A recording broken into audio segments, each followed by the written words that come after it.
साथियों, हम प्राय सुनते हैं कि जो रिटायर्ड सोल्जर्स हैं या सर्विंग सोल्जर्स हैं उनको अलग अलग स्टेट गवर्नमेंट्स है वो प्रॉपर्टी टैक्स और हाउस टैक्स में एग्जम्पशन देती हैं। लेकिन ज्यादातर सोल्जर्स को पता नहीं होता है कि उनका स्टेट क्या कंसेशन दे रहा है इस मामले में, उसकी अथॉरिटी क्या है, उस एग्जम्पशन की कंडीशन क्या है, प्रॉपर्टी किसके नाम होनी चाहिए, उसका ऑक्यूपेशन स्टेटस क्या होना चाहिए। आज के वीडियो में हम इन सभी बातों पे चर्चा करेंगे। पूरी जानकारी के लिए वीडियो अंत तक देखें। साथियों, जैसा कि आप जानते हैं सोल्जर्स हैं वो 35 से 40 साल की उम्र में ज्यादातर रिटायर हो जाते हैं। कम्यूटेशन के बाद जो उनकी पेंशन होती है वो बहुत ही कम होती है। एक सम्मानजनक जीवन यापन के लिए वो अपर्याप्त होती है। वो घर में जिसमें रहते हैं, चाहे वो खुद का हो या किराए पर हो, उस घर पे हाउस टैक्स लगता है, प्रॉपर्टी टैक्स लगता है और उसका पेमेंट सोल्जर को ही करना होता है। सोल्जर अपनी एक उम्र के प्राइम टाइम में देश की सेवा में लगा होता है। उसका आगे का जीवन सुखमय हो, रिसेटलमेंट हो और आगे के जीवन में उसके खर्चे कम से कम हो, इस सारे काम की जिम्मेवारी देश की होती है। उनके लिए स्टेट्स विभिन्न तरह की कल्याणकारी योजनाएं चलाते हैं।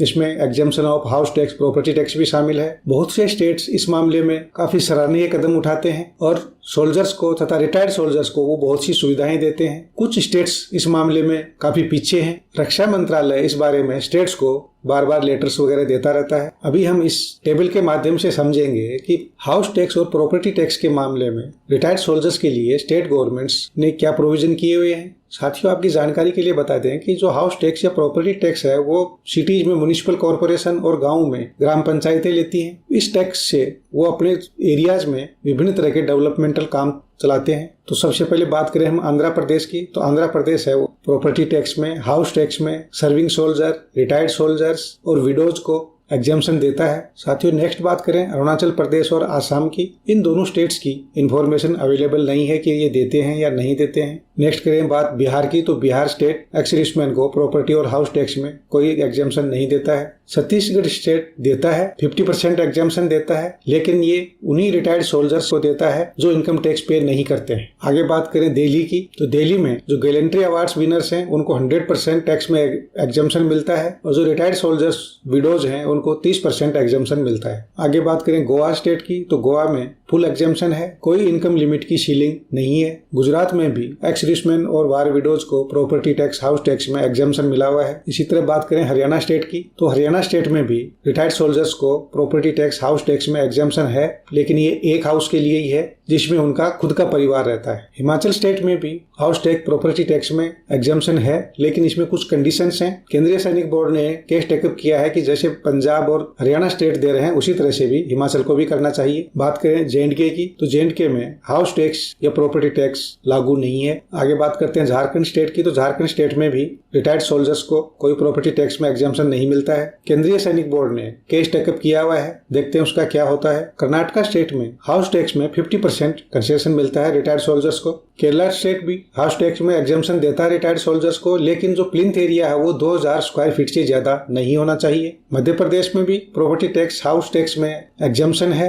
लेकिन ये 50% ही है और जो रिटायर्ड सोल्जर है वो इनकम टैक्स पे ही नहीं होना चाहिए। अभी बात करें आगे मणिपुर और मेघालय की, तो यहाँ का इन्फॉर्मेशन अवेलेबल अभी तक नहीं है। मिजोरम में रिटायर्ड सोल्जर्स और जो सोल्जर्स स्किल्ड इन एक्शन है उनके जो परिजन है उनको हाउस टैक्स में माफी है, एग्जम्पशन है। बात करें पंजाब स्टेट की, तो पंजाब स्टेट में भी सोल्जर्स को हाउस टैक्स, प्रॉपर्टी टैक्स नहीं देना पड़ता है, लेकिन ये उनके नाम से होनी चाहिए प्रॉपर्टी। इसी तरह राजस्थान में भी house tax, property tax soldiers का नहीं लगता है। आगे बात करें सिक्किम स्टेट की, तो वहाँ हाउस टैक्स, प्रॉपर्टी टैक्स का प्रोविजन नहीं है। बात करें तमिलनाडु स्टेट की, तमिलनाडु स्टेट एग्जम्पशन नहीं देता है। केंद्रीय सैनिक बोर्ड ने उनके पास केस भी टेकअप किया था, लेकिन वो बोलते हैं कि जो फाइनेंशियल क्रंच है, फाइनेंशियल प्रॉब्लम के कारण हम एग्जम्प्ट नहीं कर सकते हैं। लेकिन इसके लिए उन्होंने एक अलग प्रोविजन कर रखा है, वो टैक्स लेने के बाद उसका रिम्बर्समेंट करते हैं। उन्होंने कोई एक फंड बना रखा है, बेनोलेट फंड, उसमें वो जो जितने भी चक्रा अवार्डीज हैं, वार विडोज हैं, वार डिसेबल्ड एक्स सर्विसमैन हैं या जो विडोज एक्स सर्विसमैन हैं, उनको वो ये पैसा वापस भुगतान करते हैं।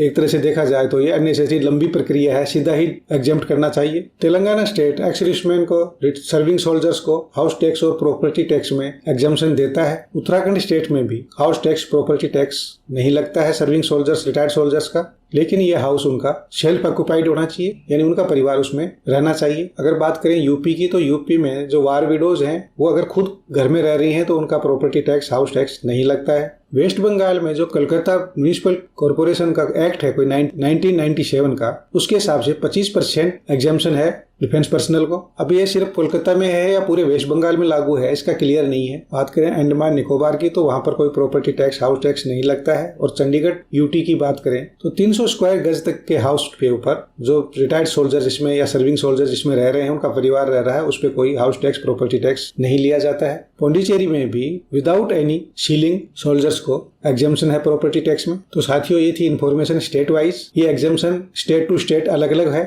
इसके लिए आप अपने सैनिक बोर्ड से या स्टेट अथॉरिटी से कंफर्म भी कर सकते हैं, रेवेन्यू डिपार्टमेंट से, क्योंकि कई बार जो होता है एग्जाम्पशन अवेलेबल होता है लेकिन किसी कारणवश वो केंद्रीय सैनिक बोर्ड को इन्फॉर्म नहीं किया होगा या कोई पोजीशन दूसरी रही होगी या कुछ कंडीशंस भी हो सकती हैं। इन सब के बारे में आपको स्टेट अथॉरिटीज से ही पता लगेगा। इस वीडियो में आपको सिर्फ एक आउटलाइन बताने की कोशिश की गई है कि किस किस स्टेट में क्या पोजीशन है। थोड़ा बहुत उसमें आगे पीछे भी हो सकता है, तो इसके लिए जो आपको क्लेरिफिकेशन या एग्जैक्ट पोजीशन आपको स्टेट के रेवेन्यू डिपार्टमेंट से ही पता लगेगा। बहुत से मामलों में ऐसा भी देखा गया है कि बोलने को तो बताते हैं, केंद्रीय सैनिक बोर्ड को भी इन्फॉर्मेशन देते हैं, पर ग्राउंड पर जाओ तो स्टाफ को पता नहीं होता है कि रूल पोजीशन क्या है, या तो जो एक्स-सर्विसमैन है या उसके जो डिपेंडेंट्स जाते हैं हाउस टैक्स या प्रॉपर्टी टैक्स पे करने के लिए, उनको भी इन चीज का पता नहीं होता है और वो प्रॉपर्टी टैक्स, हाउस टैक्स जो भी है वो पेमेंट कर देते हैं। पेमेंट करने से पहले उनको एक बार बताना जरूर है, पूछ लेना है कि भाई जो रिटायर्ड सोल्जर्स हैं या सर्विंग सोल्जर्स हैं उनके हाउस के बारे में कुछ रूल पोजीशन होगी। प्रॉपर्टी टैक्स एग्जाम्पशन होता है, बाकी स्टेट्स में होता है, हमारे स्टेट में क्या पोजीशन है वो उनसे पूछ सकते हैं। अगर उनको नहीं पता है तो उनके ऑफिसर से भी पता कर सकते हैं, क्योंकि ज्यादातर डीलिंग क्लर्क होते हैं या जो डीलिंग स्टाफ होता है, रूल पोजीशन उनको उतना नहीं होता है। उनको सीधा सीधा होता है कि जो सामने आ गया उससे लेना है, जो नहीं आया है उसका आउटस्टैंडिंग शो कर देना है। इसकी इन्फॉर्मेशन जिला सैनिक बोर्ड के पास भी अवेलेबल होती है, उनसे भी पता करने की कोशिश कर सकते हैं। हालांकि ज्यादातर जो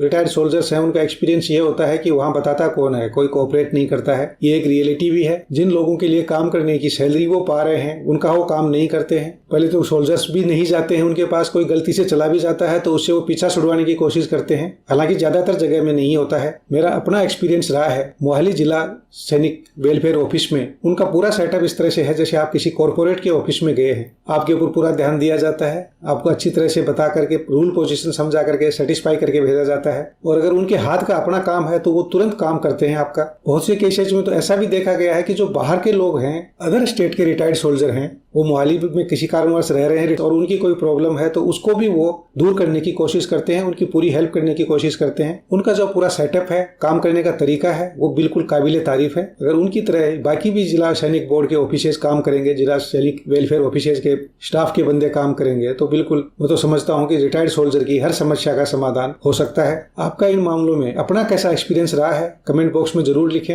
वीडियो में दी गई जानकारी लाभदायक लगी तो लाइक करें। जय हिंद, जय भारत।